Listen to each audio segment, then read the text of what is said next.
kwa sababu unapokwenda kumchunguza tajiri ujue umeweka rahani moyo wako.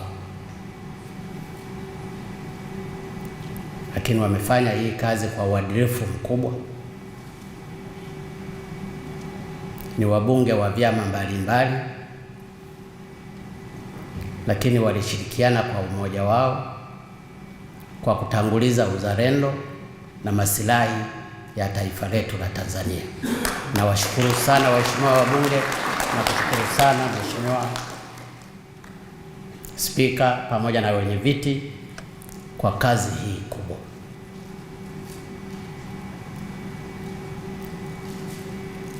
Taarifa hii inakumbusha hali halisi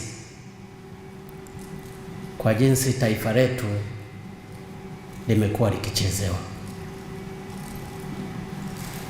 Wakati napokea taarifa ya kwanza na ya pili hapa iliyohusu dhahabu,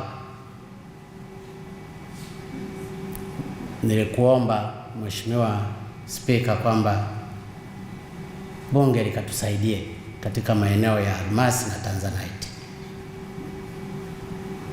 Mheshimiwa Spika, ulikuwa na uwezo wa kukataa, lakini kwa uadilifu wako na mapenzi makubwa ya nchi yako na maslahi makubwa mapana kwa ajili ya taifa hili, ulienda kwenda kuunda hii kamati. Na siku moja ulinipigia simu ukaniambia namna ya kuunda hii kamati sijui nitawachagua wakina nani.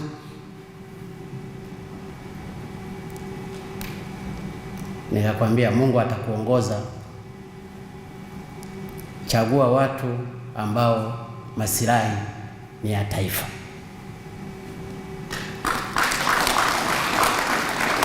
Na kweli ninaamini Mungu alikuongoza, ukateua wenye viti hawa wazuri, ukateua wajumbe hawa.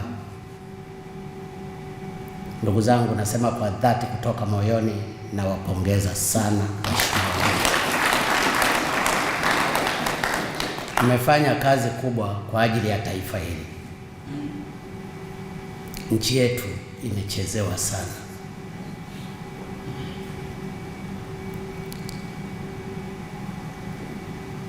Na hawa wanaotuchezea, sifahamu sisi wanatuona kama ni binadamu au ni majitu tu.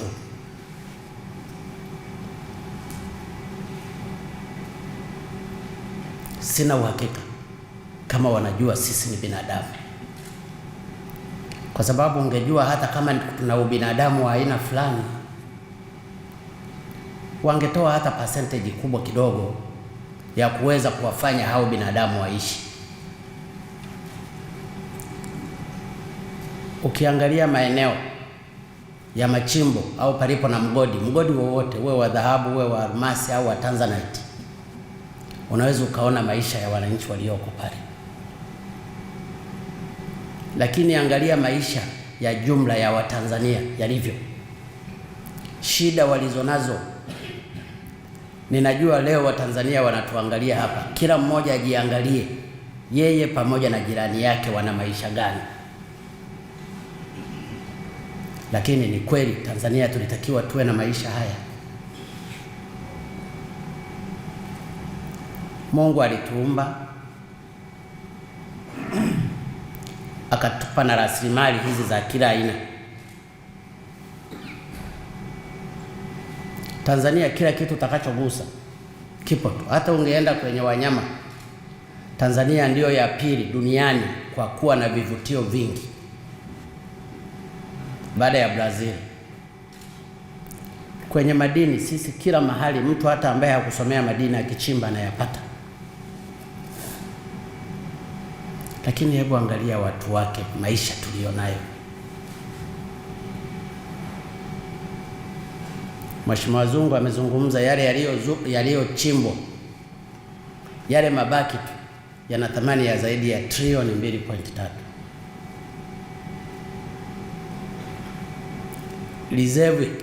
Reserve iliyopo pale ni ya matrillions. lakini zote zimekuwa zikisomwa. Wakati nikianza kuzungumza kuhusu haya masuala ya wizi wa nchi,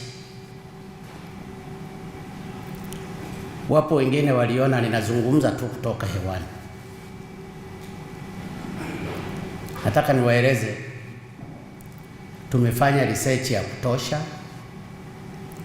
tulitumia baadhi ya wafanyakazi, tulitumia forensic investigation, na ndiyo maana nikitoa mfano, kwa mfano kwenye dhahabu tuna information zote, tulifyonza data zao zote kwenye migodi yote, na waliposhtuka wakabadilisha kompyuta zao zote, it was too late.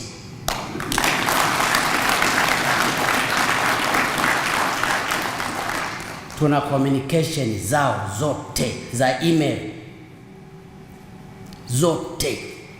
Nataka niwaeleze Watanzania ili mjue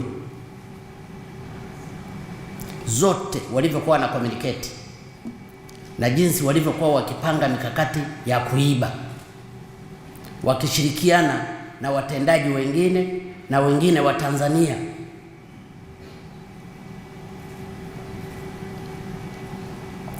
Tuna information zote. Tulitumia watu wetu. Wapo Watanzania ambao ni wazalendo sana, wapo, na ndio maana hawa wazungu wa dhahabu mpaka leo wapo wanazungumza. Walikuja 14 mpaka leo wako 25. Wanaenda kule, wanajaribu, wanaongeza. Sisi idadi ya watu wetu ni wale wale, lakini tumeamua kuwa protect vya kutosha. Wako wengine wanasema mbona hatuwaoni wanaozungumza nao? Tukiwa expose, maana yake tunawaleta katika maisha ya ajabu. Lakini nataka muamini Watanzania, wapo Watanzania waaminifu ambao wanazungumza na hao. Kwa hiyo ninachotaka mimi kuwaomba Watanzania, tuvumilie. Hii ni kazi nzito. Nilikushukuru jana Mheshimiwa Spika ulipokuwa ukizungumza. Kuna watu wengine wanapewa viherahera kidogo, anaenda anaandika article kwenye gazeti, anasahau mantiki na umuhimu wa swala lenyewe.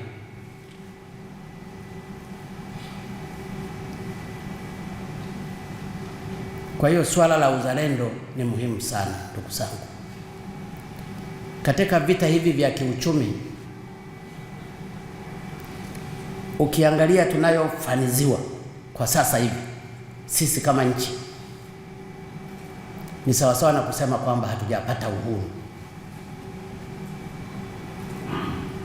Tuna bendera, tuna nini, tunasherehekea, tuna wimbo wa taifa, lakini mali zetu zote zinachukuliwa. Uhuru wa kweli ni uchumi ambao utalisha watoto wako, utapeleka watoto wako hospitalini, utatengeneza barabara, utaendesha nchi kwa manufaa ya wote.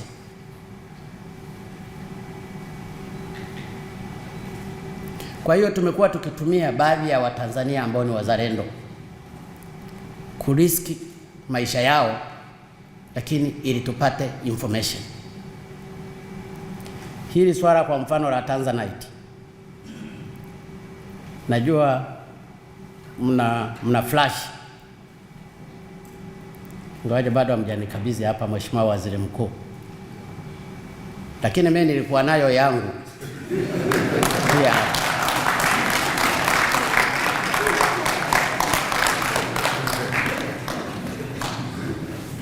Nimekaa nayo kwa muda mrefu. Wapo Watanzania wazalendo wanaofanya kazi kule. Mwingine unaweza ukamwona ni mchimbaji tu, Mwingine unaweza ukamdharau tu ukasema huyu si chochote, lakini wako kwenye kazi hii. Kwa sababu ni vita, tunajitahidi kwa mbinu zote kutumia hizo mbinu za kivita. Maaskari wetu wanafahamu na maaskari wengine wote, unapokuwa na vita huwa wana tabia ya kutuma baadhi ya maaskari kule kwenda wakawe pati ya maadui.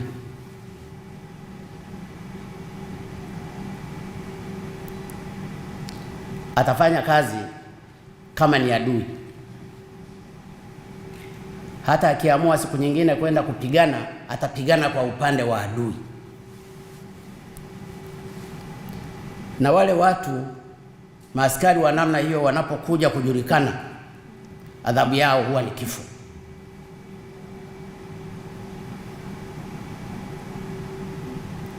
Na askari wa namna hii anapotumwa kwenda kwenye kazi hiyo, huwa anajihesabu maisha yake ni hafu hafu,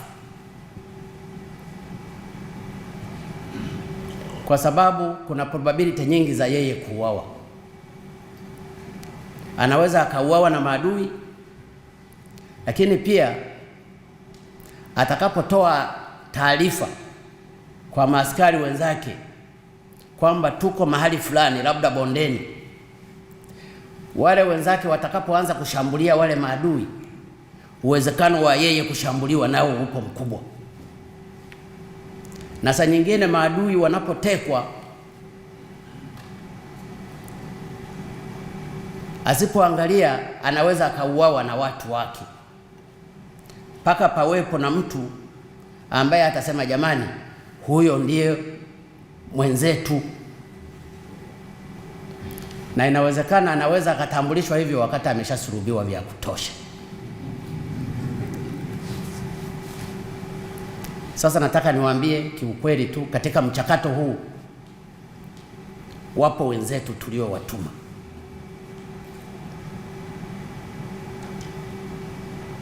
Kwa mfano, kwa sasa hivi kwenye hidha Almasi, siku 4 kama 5 zimepita, tumeshika shehena ya almasi pale yenye kilo karibu 15.5 19, yes. Na imegawanyika katika klasi zaidi ya 3.